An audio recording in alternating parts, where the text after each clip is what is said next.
Hey guys, welcome back to Navilucky channel. జనరల్గా దేవుడు పిలిస్తే ఆ గుడికి వెళ్తాము అంటారు. అలా మాకు భద్రాద్రి నుంచి పిలిపొచ్చింది. ఇది అన్‌ప్లాన్డ్ ట్రిప్, అసలు అనుకోలేదు.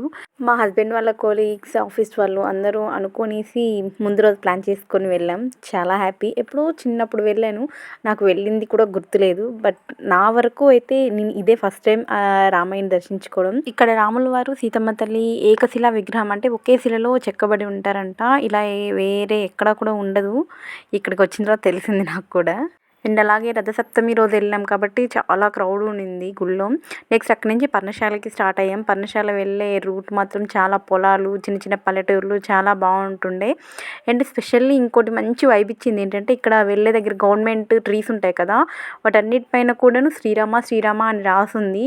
ఇంకా పర్ణశాలకు కూడా వచ్చేసాం. పర్ణశాల దగ్గర కూడా చాలా క్రౌడ్ ఉండే.